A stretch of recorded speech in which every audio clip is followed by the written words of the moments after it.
Hi folks, it's Andy and welcome to this week's Kendo rant. I've got plenty of questions for us to get through. I'll get to them in just a moment. You know what I'm going to say. Look, let's get it done, eh? Like, share, subscribe. You know the whole thing. Press the subscribe button, all of that if you're watching it on YouTube. Yeah, don't forget to join the Kendo Show Early Access group. And most importantly, if you like the videos I'm putting out, to bring you any value whatsoever, and you'd like me to keep doing it, you'd like these videos to keep coming to you free of charge, then don't forget to do your shopping at KendoStar.com. I know right now we're in the middle of the big outbreak and everyone's in lockdown and quarantine and stuff like that. So it's not a great time to be thinking about Kendo equipment purchases. I know that. But if you want these videos to keep coming, if you want KendoStar to be there after this is all over, then do support us by shopping at KendoStar.com. That's my website, of course, and that's what makes sure that this channel happens. It's all fantastic equipment. You don't need me to tell you that. If I can get my words out, you don't need me to tell you that. Just look at our reviews and all that sort of thing. And a note on the early access group, by the way, you definitely should be in there. This past couple of weeks, I've been doing these lockdown live videos where I've been going just live randomly. I've just been broadcasting live randomly in the group. And we've been watching Kendo videos together. We've been doing, it's a bit like the analysis videos that I've put up here on YouTube before, but I'm doing them live. So we'll get something and we'll watch it together and I'll take questions live and stuff like that. It's really fun. So if you want to participate in that, get in the Kendo Show Early Access group. There's a link in the description down below. Right, first question. What's your recommendation for the kote himo adjustment? I understand that the kote futon should be shaped straight like a cylinder as opposed to a cone. How large should the kote futon be relative to my wrist and arm? So I've got one of my kote here. This is a KendoStar kaisei kote. Okay, so it's a beautiful, fantastic kote. So yes, you're absolutely right. The ideally it should be shaped somewhat cylindrically and not like bell shaped like that. It's best not to be shaped like that. If it's shaped like that, you need to just adjust the himo a little bit and make it so that it's more shaped that way. Okay, and then when it's on your arm, I've got a watch on, which is a bit awkward. It doesn't matter if there's a little bit of space between your arm and the inside of the futon. That's not a problem at all, as long as it's not kind of massive. And if you have that bell shape, that sort of triangular shape, that will happen. It'll be like that. You want it to try and follow the line of your arm a little bit, and that'll look a lot better. Okay, so yeah, that's the way to do that. Next one. I own the Gaia Set and I like it. What's the difference between the old one and the new Gaia Samurai Blue? So last year's Gaia Set was the first one we launched. It was a really innovative set of kendogi and hakama that was really lightweight, easy to wear, easy to wash. The hakama was great because it had the pleats stitched both on the inside and the outside. Pleat lock stitching, we call it. You can throw it in the washing machine, get it out, hang it up, bam, it was perfect. You know, the pleats and all that, you didn't have to iron it or any of that rubbish. And it's a fantastic set. I've still got a couple of sets from the previous model. This year, though, we brought out the Samurai Blue version, which is where we took on some of the feedback from some of our customers about the previous model, which was mainly relating to the colour of the old model. Some people would have preferred the colours, particularly the hakama, to be a little bit more blue, which is why we call it Samurai Blue. So we just revisited the actual fabric and we made it a little bit thicker, so it's got a little bit more substance to it, and it's a little bit more blue in colour, both the hakama and the kendogi. Okay, try it out. I'm sure you won't regret it. Next one. I'm 70 and I used to do Kendo about 30 odd years ago. I still have my armor and now I want to get back into training. Any advice you could give? So find your nearest club, go along and just talk to the teachers there. Obviously, when we're back from this whole lockdown nonsense, when this is all gone, go along to the club, speak to the teacher, the dojo leader, whatever, and I'm sure they'll be more than welcoming. Don't expect to jump straight back into wearing the armor. I'm sure that'll take time, but you know, Kendo should certainly be open to you. Doesn't matter how old you are, doesn't matter what experience you've got. Go along with an open mind, and I'm sure you'll be able to get stuck back in, and I'm sure you'll have a great time. Next one. Can you suggest any home exercises, maybe Subudi, to practice small strikes, especially small men? So, yes, actually. I would practice something like, if you watch the last Kendo 0 to Shodan video, which was about actual striking practice, part 1 of striking practice, and I started with an exercise for Tenuchi where one person held the Shinai like this, and the other person held the Shinai and sort of tapped the Shinai like this. Let me grab a Shinai. Oof. Okay, so one person would hold the Shinai this way, and the other person would tap on the Shinai this way, and you're basically practicing using your wrists here for Tenuchi, okay? Now, if you're obviously like in isolation or whatever, and you don't have someone to hold the Shinai for you, it doesn't have to be another Shinai. You could get anything. You could get a kote, for example. You could lay that on a table or something and practice hitting against that. But basically what you want to be practicing for your small men is this action here, being able to strike like that, okay? And that will also come from your even doing large swings for Subudi as well, okay? So that will actually help with your small men also. So it's just a case of practice after that. Okay, next one. Are there any sacred cows, i.e. teachings that are taught / passed on without thought or critique in Kendo that bug you? Not so much, actually. One thing I don't like that's prevalent in Kendo instruction is there are a lot of things that are taught, and the way it's taught is do it this way because that's just how we do it, or just because my sensei said so, or because I said so, sort of thing. Or, just because it is, that shouldn't be the answer to any question, for the most part anyway. So for me, I'm always thinking about if there's something in Kendo and I think, well, why is it like that? Why do we do it that way? There's got to be an answer for it, and I really feel like for the most part in Kendo there is. It's just that not everybody knows what that answer is.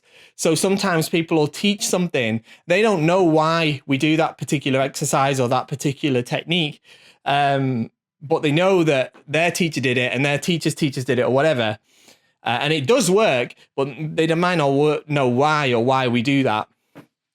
And I don't, I think that's, that's where that problem comes from. So then when somebody says, well, why do we practice that? They say, well, we just do, it's traditional, it's the way we do it. When actually there's a good reason for the most part for a lot of it. Okay. Most training methods in Kendo have a good solid reason behind them as to why we do it in a specific way. I don't necessarily, have that. Having said that, I'm not a massive fan of Hayasaburi. If I'm going to be controversial, I'm a little bit unsure about if that's the best way to train what it trains. It's undeniably effective, but I am a little bit skeptical as to whether there's other techniques that are perhaps more effective even than Hayasaburi. But I'm not sure. I think it's a bit above my pay grade, that one. So, next one. Where was I? How much time do you think should be spent sparring during a regular practice? So by sparring, I think you mean jigeiko. So it depends how long the practice is, and it depends on the experience group of the people involved. For the vast majority of people outside of Japan, that are probably, I think it's safe to say, like third dan and below, a very small amount of time comparatively needs to be spent on doing jigeiko. It shouldn't be ignored though, but probably out of a 2-hour session, 15 minutes is enough. If it's higher graded people, then you can do for longer. I think. Of course, it does. Like I say, it depends on the group, and it depends on the purpose of the group as well, though. But yeah, like in Japan, you could go to an adult practice, and it's people often say, well, in Japan, adults just mainly do jigeiko. You do to go to adult practice, and everyone's just doing jigeiko. They hardly do kihon. It's like, yeah, but everyone's already 6th dan or above, so it's a bit different. So yeah, it's not something you spend too much time on in the early stages, should we say. Next one. Why is learning a new stance, Jordan and Nitoryu, outside of Chudan so frowned at? Just curious, it's something I noticed over the years. I think it's because lots of people that are new and don't have the kind of... Well, no, that's not right. I think people are attracted to those things because they're different or they look fun, but they don't want to build up the technical ability that's required really to have a foundation in Kendo that enables you to do those kamae properly. So you end up doing it and obviously it's total rubbish. So the thing is for the most part, I think it's important that you have the experience in Chudan before you start moving on to other stuff, because you need to understand a lot of the basic concepts, things like Kentai no Ichi, Yuko Datotsu, things like that before you start messing around with other kamae and other things like that, which generally doesn't happen till about third dan, above third dan, all right? Sometimes it could be earlier. It's not necessarily hard and fast a dan grade specific thing. But, you know, if you're like 6 weeks into Kendo, 6 months into Kendo, you need to get to grips with the ropes of Chudan before you start messing with other kamae. And lots of people don't want to do that. And that's why it looks a little bit like you're not taking Kendo that seriously if you kind of want to try and just skip ahead to doing that. Okay, that makes sense. Next one. How are you and those around you doing during the quarantine? It's tough. If I'm honest, it's hard for everybody. I'm sure. Around the world. I'm doing okay though. I'm healthy, and so is my family, which is something that I'm thankful for. But it's not easy. I miss Kendo a lot. I miss, of course, I'm doing stability and stuff, but I miss wearing my burger and doing Kendo an awful lot. It's been a massive part of my life. I haven't been out of Kendo this long since I've injured myself, which has been a while now. I've been out longer, you know, due to injury and stuff, but it's not very nice being physically able and not being able to do Kendo at all. Obviously, you know, it's a luxury to be able to do Kendo, to be fair though. But it's hard. Yeah, it's hard. Things every day, of course, is different to how it normally is. My kids are stuck at my house, not able to go to school, stuff like that. Difficult for them, which again is a position that lots of people around the world are facing. It's difficult running a business during this time. Obviously, KendoStar is my livelihood. It's not just, it's not a part-time job or something I do in conjunction to a real job. KendoStar is a reasonably, I wouldn't say big company, but for a Kendo business, it's a big company that employs people. So that obviously brings me some stress, especially during a time like this where people aren't able to practice Kendo. Because, you know, I worry for not just my family, but for and not just the business itself, but obviously my staff and stuff like that. Who obviously are important to us as well. So it's a tough time. But having said that, I know that we as people, particularly as Kendoka, are going to get through this, and we'll do our best to keep positive and look forward and fight for the day that we can cross a Shinai again and enjoy Keiko together. Okay, so let's keep fighting in the way that we have to in our respective areas, even if that just means keeping home. Do your suburi at home. Don't go out and endanger yourself or others. And I'm sure we'll get through this and bright times will come. Okay, next one. If one player performs makiwaza to send the opponent's Shinai in the air and then less than a second later miraculously catches it without touching the blade, would that still be considered Hansoku? Now, I looked on this thread and you posted a couple of videos, and you posted one video of somebody dropping the Shinai and then catching it and receiving Hansoku, and another where somebody appears to drop it and then catch it. But it's a bit unclear on the second video, to be fair, if it completely leaves his grip or not. But it seems to lose grip and regains it. Neither of which times the Shinai, I don't think the Shinai touches the floor in either case, but I might be wrong. Doesn't matter actually. And in one they give the Hansoku, and another they don't. Look, the rules specifically state if a player lets go of the Shinai. Okay, doesn't say anything about touching the floor. All right, there used to be a thing going around saying, "Oh, you've got until the Shinai hits the floor. If it doesn't hit the floor, it's not Hansoku." That's not true. The rules clearly say if one player lets go of their Shinai, it's Hansoku. It doesn't matter if it goes flying up into space. All right, yes, you get Hansoku. Okay, so whether in the videos you posted where the player wasn't awarded Hansoku, it's quite hard to see on that video if the player fully let go of the Shinai or not. If so, Shimpan aren't perfect. Sometimes they miss stuff. All right, it's okay. All right, but by the letter of the rules, if you let go of the Shinai, Hansoku. Next one. Do you think it's a good idea to try doing Suburi at home with kote, or is it better to stick to the traditional way of doing it? I have a feeling that my grip and tenuichi change when I do strikes with kote, which they shouldn't, I guess. And since I have the time now to control it, I thought it might be a good idea to do Suburi with kote. But I'm unsure if there aren't any disadvantages to doing it this way. No, it's not really disadvantages to do it with kote. By all means, it'll add a little bit of extra weight. It's something we used to do actually back in the early days when I was like first part of the national team. One of the things, part of the kind of spiritual training we used to do was hundreds of higher Suburi, wearing the kote, because it made the hands heavier, especially as by that time, it was usually at the end of practice and they were already covered in sweat. Sometimes we did it in full boga actually as well. So yeah, by all means do so. I don't think it's going to damage your Suburi particularly. You have to be able to make the strikes correctly with the kote. What I'd recommend though is probably do sometimes with, sometimes without, and then you can still make sure you're checking yourself. You can see your hand position properly.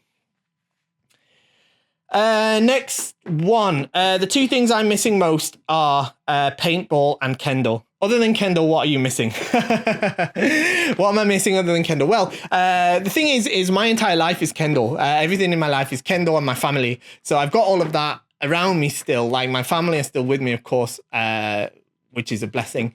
And I'm still sort of involved in doing Suburi and stuff, of course. Of course, I can't do Kendall, but your question is other than Kendall. So I don't actually have that much. I like playing video games, but I can still do that, which is fine. But I guess seeing as Superman came out this weekend as a geek, I guess I might join him. There he is. And admit as well, actually, about once a month, I usually meet up with my friends who are not Kendo people, people that I went to school with and stuff, and we enjoy tabletop war games with little miniatures that you paint and stuff. It's called Warhammer. We love it. So yeah, I've given that away on the videos before, I think. But now Superman is and The Witcher is a fellow nerd. I feel a little bit less guilty about it.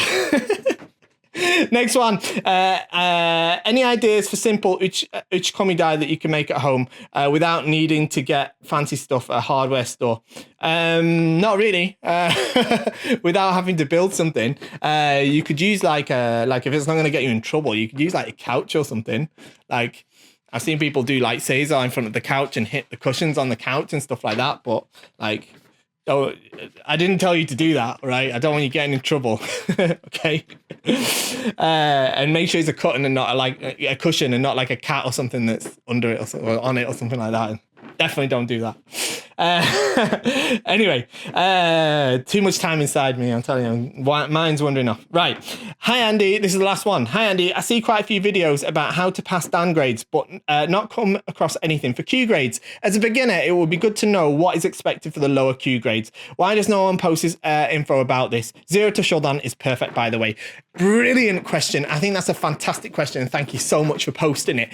The reason those videos and that sort of guidance doesn't exist is because everything below, basically first Q, which is the last Q grade before the first Dan, is completely administrated differently at the dojo level. So each dojo has different criteria as to what you need to pass each different Kyu grade.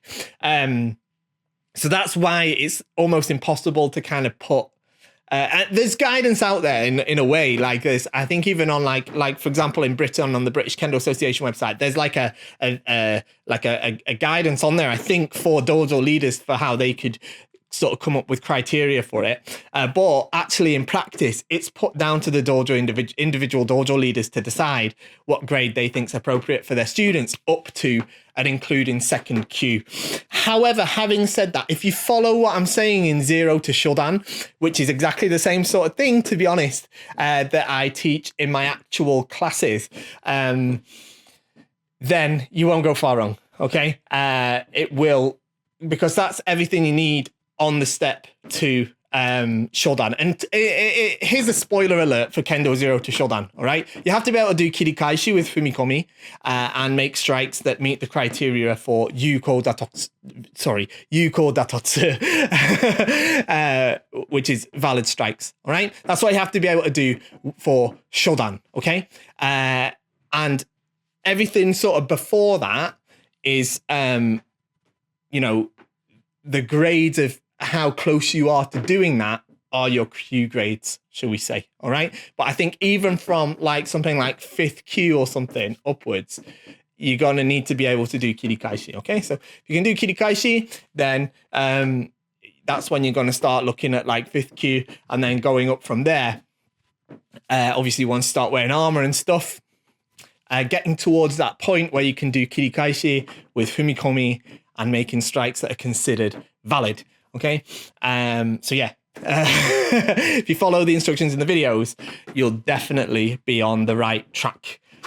Okay, that's it for today. I hope you enjoyed. Don't forget to like, share, subscribe. You know all that sort of stuff now. If you want to see me on the live stream, you want to join me for that, don't forget to join the Kendo Show Early Access group. That's where a lot of these questions came from today. It's a great place to post your questions because it's not just me that reads them. It's a great community, thousands of Kendoka from all around the world. And there's all different grades in there as well. So you get some great information in that group. Finally, like I said at the beginning, if you do like what we're doing and you'd like us to continue, don't forget to do your shopping at KendoStar.com. That's my website, of course, but that's what makes this possible. Thanks for watching, and I'll see you all next time.